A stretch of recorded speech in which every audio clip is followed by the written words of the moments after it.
السلام علیکم ورحمۃ اللہ وبرکاتہ۔ ان الحمد للہ الصلاۃ والسلام علی من لا نبی بعدہ، فاعوذ باللہ السمیع العلیم من الشیطان الرجیم، بسم اللہ الرحمن الرحیم۔ کتب علیکم القتال وهو کرہ لکم وعسى ان تکرہوا شیئا وهو خیر لکم وعسى ان تحبوا شیئا وهو شر لکم واللہ یعلم وانتم لا تعلمون۔ یسألونک عن الشہر الحرام قتال فیہ قل قتال فیہ کبیر وصد عن سبیل اللہ وکفر بہ والمسجد الحرام واخراج اہلہ منہ اکبر عند اللہ والفتنة اکبر من القتل ولا يزالون يقاتلونكم حتى يردوكم عن دينكم إن استطاعوا ومن يرتد منكم عن دينه فيمت وهو كافر فأولئك حبطت أعمالهم في الدنيا والآخرة وأولئك أصحاب النار هم فيها خالدون۔ صدق اللہ العظیم۔ رب العالمین نے تمہارے اوپر جہاد فرض کر دیا ہے، حالانکہ وہ تمہیں ناپسند ہے۔ قریب ہے کہ جس کو تم ناپسند کرو کسی چیز کو، وہ تمہارے لیے اللہ نے اس میں خیر رکھی ہو، اور قریب ہے کہ جس چیز کو تم پسند کرتے ہو ممکن ہے اس میں تمہارے لیے کوئی برائی ہو، کوئی پریشانی ہو۔ اللہ خوب جانتے ہیں، تم نہیں جانتے۔ وہ آپ سے سوال کرتے ہیں حرمت والے مہینے میں جہاد کرنا، لڑائی کرنا۔ کہہ دیجئے ان مہینوں میں کبیرہ گناہ ہے، لیکن یہ بھی یاد رکھو کہ اللہ کے راستے سے روکنا اور لوگوں کو مسجد الحرام سے روکنا اس سے بھی بڑا گناہ ہے، اور اس کے رہنے والوں کو اس سے نکال دینا یہ اللہ کے ہاں بھی بہت بڑا گناہ ہے۔ فتنہ قتل سے بھی بہت بڑا ہے۔ ہمیشہ وہ تم سے لڑتے رہیں گے یہاں تک کہ تمہیں حق دین سے واپس لٹا لیں اگر وہ طاقت رکھے، لیکن یہ اعلان سن لو جو تم میں سے مرتد ہو جائے، اپنے دین سے پھر جائے، اس حال میں مرے گا کہ وہ کافر ہے۔ یہ وہ لوگ ہیں جنہوں نے اپنے اعمال دنیا اور آخرت میں تباہ کر دیے، اور یہی لوگ ہیں آگ والے، جہنم والے، دوزخ والے، اور اس جہنم کے عذاب میں ہمیشہ ہمیشہ رہیں گے۔ حضرات محترم، آج اللہ کے فضل و کرم سے ماہ صیام، ماہ غفران، ماہ مبارک کا دوسرا عشرہ شروع ہو چکا ہے۔ آج 11واں روزہ ہے۔ اللہ کے حضور دعا ہے کہ اللہ کے نام کے ساتھ رکھا ہے کہ اللہ تعالیٰ اس کو سنت طریقے کے مطابق مکمل کرنے کی توفیق عطا فرمائے۔ سورہ بقرہ کی ان آیات میں اللہ تعالیٰ نے ایک خاص حکم کو جاری فرمایا۔ ایمان کی، اسلام کی بہت سی قسموں میں ثواب کے لیے اللہ تعالیٰ نے بہت سے طریقے رکھے ہیں۔ ان میں یہ بھی ہے کہ انسان جہاد کرے اسلام کے غلبے کے لیے، جس طرح پہلی آیات میں اس سے پہلے مال خرچ کرنے کا حکم آ گیا۔ جہاد بالمال بھی ہے، جہاد بالقتال بھی ہے۔ حالانکہ لڑائی جھگڑا کرنا، اپنی جان کا نذرانہ پیش کرنا کوئی معمولی بات نہیں ہے، یہ بہت بڑا جہاد ہے۔ اللہ تعالیٰ نے اس کا اجر بھی بہت رکھا ہے۔ فرمایا شہید ہو جائے تو اس کے اگلے پچھلے سارے گناہ معاف ہو جاتے ہیں۔ اگر غازی ہے تو پھر بھی اللہ کے ہاں بہت محبوب اور پیارا بن جاتا ہے۔ قرآن مجید کے اندر شہداء کے لیے اللہ نے بہت بڑی ایک عظمت کا اعلان فرمایا ہے۔ فرمایا تم میں سے وَلَا تَقُولُوا لِمَن يُقْتَلُ فِي سَبِيلِ اللَّهِ أَمْوَاتٌ بَلْ أَحْيَاءٌ وَلَٰكِن لَّا تَشْعُرُونَ۔ فرمایا لوگوں سن لو، جو میرے دین کی خاطر، میرے جھنڈے کی خاطر، میرے اسلام کی خاطر، میری توحید کی خاطر، میرے محبوب کے پیغام کی خاطر اپنی جان کا نذرانہ پیش کرے، اس کا اتنا ادب رکھ دیا کہ فرمایا اس کے مردہ نہ کہو۔ اللہ نے فرمایا بل احیاء، وہ زندہ ہے، لیکن ساتھ ہی اللہ نے مغالطہ نکال دیا کہ شیطان کہیں شرارت نہ کر دے کہ ممکن ہے کہ وہ زندہ اس طرح کا جس طرح ہم ہیں، نہیں، بل احیاء ولکن لا تشعرون۔ فرمایا ان کی زندگیوں کو تم نہیں سمجھ سکتے۔ جنت میں اللہ کی بے شمار نعمتیں ہیں، سب سے بڑی نعمت اللہ نے اپنا دیدار کروانا ہے۔ سبحان اللہ۔ اللہ مجھے اور آپ کو اخروی زندگی میں جب اللہ تعالیٰ کی حضور دعا بھی ہے، کامل یقین بھی ہے اور امید بھی ہے، اللہ ہمیں جنت میں داخلہ نصیب فرمائے۔ اور سب سے بڑی نعمت جو ہے اپنے خالق و مالک رازق، جس کا ساری زندگی ذکر بھی کرتے ہیں، سنتے بھی ہیں، دل تڑپتا بھی ہے، سکون بھی ملتا ہے، تو اللہ تعالیٰ اپنا دیدار نصیب فرمائے۔ بہت بڑی نعمت ہے، بہت بڑی نعمت ہے۔ اور اس لیے آقا علیہ الصلوۃ والسلام نے فرمایا نا، روزے دار کو دو خوشیاں ملتی ہیں۔ ایک خوشی تو یہ ہے کہ انسان خیر و عافیت سے افطاری تک پہنچ جاتا ہے، بسم اللہ پڑھ کے جب کھجور کھاتا ہے نا، اس کی کیفیت، اس کی حالت، وہ انسان، وہ روزے دار خود ہی جانتا ہے۔ کتنی خوشی محسوس ہوتی ہے کہ اللہ تیرا شکر ہے، تیرے نام سے میں نے روزہ رکھا تھا، سحری کھائی تھی جس میں برکت بھی ہے، تو آج تیرے نام سے ہی، تیرے دیے ہوئے رزق سے میں روزہ افطار کر رہا ہوں۔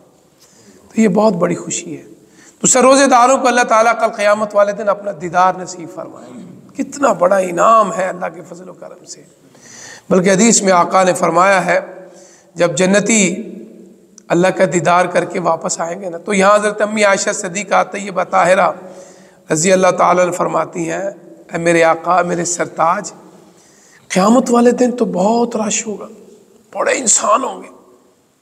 آدم علیہ السلام سے لے کر الگ، اس وقت صدیوں پہلے کی بات ہے، اس کے بعد کتنے انسان آئے، قیامت تک کتنے آئیں گے، اللہ کے لشکروں کو اللہ کے سوا کوئی نہیں جانتا۔ امی عائشہ فرمانے لگی رضی اللہ تعالیٰ عنہ، کہا قیامت والے دن ہم اپنے رب کا دیدار کس طرح کریں گے؟ آپ نے اتنی خوبصورت تشبیہ اور مثال دی۔ فرمایا عائشہ، جب یہ چاند طلوع ہوتا ہے، یہ 14ویں کا چاند نظر آتا ہے، کبھی رش پڑا ہے؟ اللہ اکبر، پوری دنیا اپنے سکون سے دیکھتی ہے۔ فرمایا ہاں۔ فرمایا اسی طرح اللہ تعالیٰ کل قیامت والے دن اپنے نیک بندوں کو اپنا دیدار نصیب فرمائیں گے۔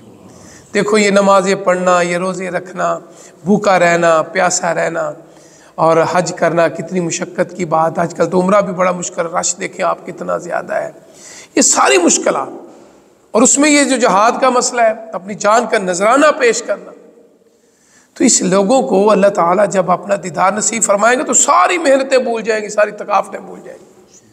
تو جنتی جب دیدار کر کے واپس آئیں گے نا، تو حوریں کہیں گے آج آپ بڑے خوبصورت لگ رہے ہیں۔ حالانکہ ہر جنتی بہت خوبصورت ہوگا، اس کی مثال میں دنیا میں نہیں دے سکتا، نہ آپ دے سکتے، نہ ہم تشبیہ دے سکتے کہ اس طرح کا ہوگا، اس طرح ہوگا۔ اتنا حسین و جمیل جنتی ہوں گے انشاءاللہ۔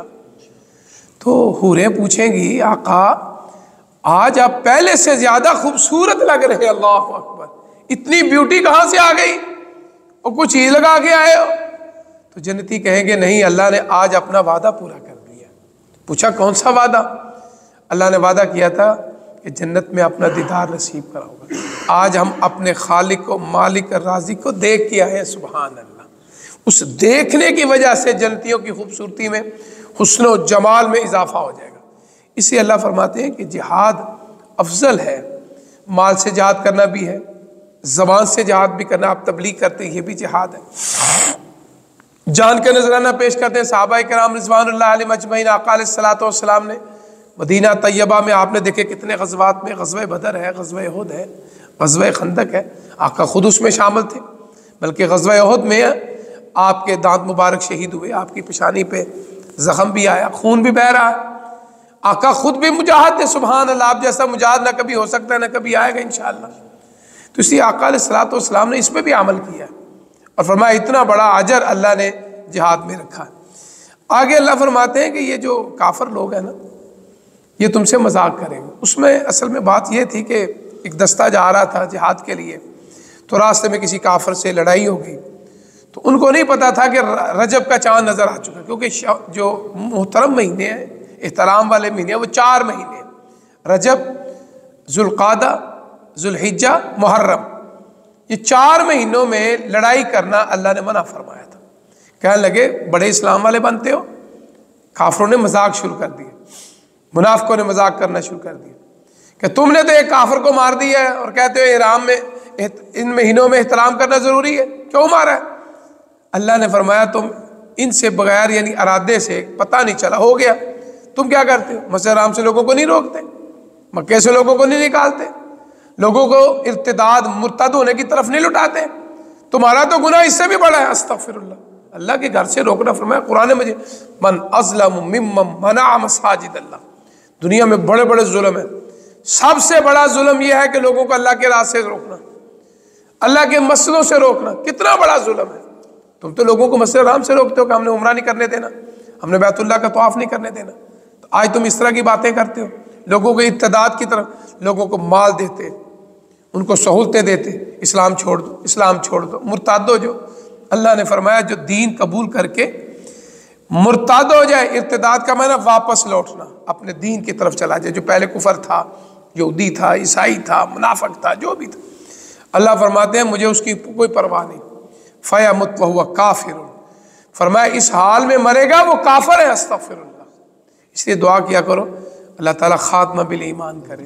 وَلَا تَمُوتُنَّ إِلَّا وَأَنْتُمْ مُسْلِمُونَ، اللہ موت آئے تو اسلام پہ موت آئے، اللہ موت آئے تو توحید پہ موت آئے، اللہ موت آئے تو ختم نبوت پہ موت آئے، کیونکہ کافر، مشرک، شیطان کی طاقتیں یہی کام کر رہی ہیں کہ لوگوں کو مسلمان جو ہیں وہ گمراہ ہو جائیں، دین کو چھوڑ دیں، قرآن کو چھوڑ دیں، آقا کا نام لینا چھوڑ دیں۔ فرمایا اللہ نے پھر اعلان فرما دیا کہ جو ان کی باتوں پہ آئے گا، جو دین کو چھوڑ دے گا، جو مرتد ہو جائے گا، استغفر اللہ، فَيَمُتْ وَهُوَ كَافِرٌ، فرمایا اس حال میں مرے گا کہ وہ کافر ہے۔ اور ساتھ ہی آگے اللہ نے فرمایا اولئک اصحاب النار، اولئک اصحاب النار، قرآن مجید فرمایا یہ لوگ جہنمی ہیں۔ استغفر اللہ، اور ساتھ ہی فرمایا یہ نہیں کہ میں اس کو معاف کر دوں گا، فرمایا فیہا خالدون، ہمیشہ ہمیشہ جہنم میں رہے گا۔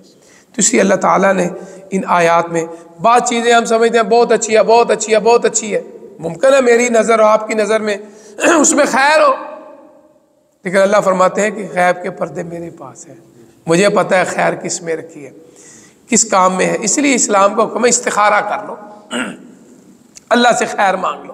آج ہمارے ہاں لوگوں نے کاروبار شروع کر لیا، حکم دین کا تھا، انہوں نے کاروبار شروع کر دیا۔ کیا کاروبار شروع کیا؟ لو بھائی میری طرف سے استخارہ کر لو، میں تمہیں 5,000 روپیہ دوں گا، میری طرف سے استخارہ کر لو، میں 10,000 روپے دوں۔ استخارہ کو بھی کاروبار بنا لیا۔ استغفر، حالانکہ استخارے کا حکم یہ ہے کہ جس آدمی نے کام کرنا ہے وہ خود استخارہ کرے، یہ کوئی حکم نہیں کہ فلاں، ہاں دعا کرانے کی اجازت ہے، صحابہ کرام آقا سے دعا کروایا کرتے تھے، دعا کروانا سنت ہے، استخارہ کروانا کا کوئی ثبوت نہیں ہے۔ آج میڈیا پہ لوگ بیٹھے ہیں جبے کبے پہن کے، اے جی آپ نے استخارہ کروانا، ٹھیک ہے میرے اکاؤنٹ میں جائز کیش میں اس طرح اتنے پیسے بھیج دو، میں تمہارے استخارہ کر دوں۔ کہاں لکھا ہے؟ یہ کاروبار دین کو بنا لیا۔ یہودی اور علماء کے بارے میں قرآن میں آتا ہے کہ انہوں نے اپنے دین کو کاروبار بنا لیا مال اکٹھا کرنے کے لیے۔ آج ہمارے ہاں بھی اسی معاشرے میں لوگ اس طرح کا کام شروع کر لیے۔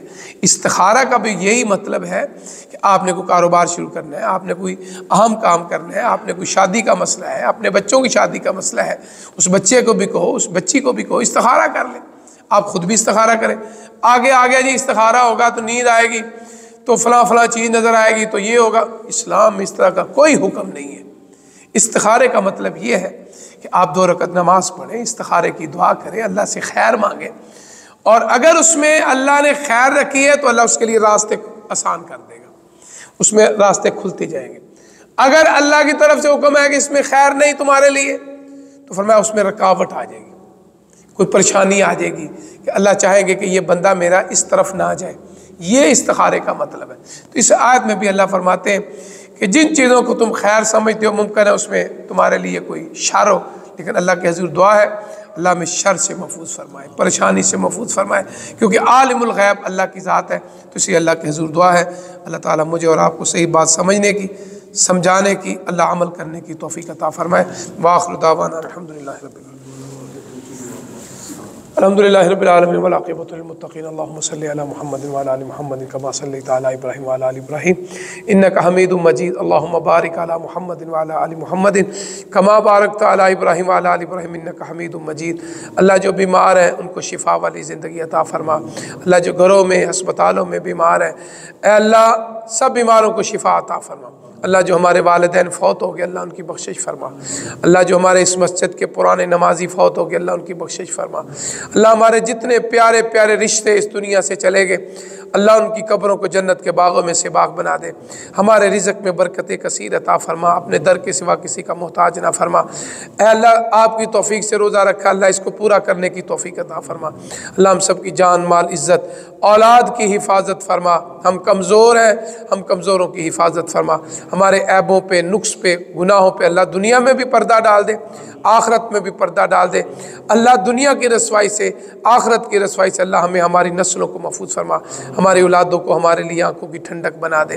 ربنا تقبل منا انک انت السمیع العلیم وتب علینا انک انت التواب الرحیم۔ صلی اللہ علی خیر خلقہ محمد وعلی اہل بیتہ واصحابہ اجمعین برحمتک۔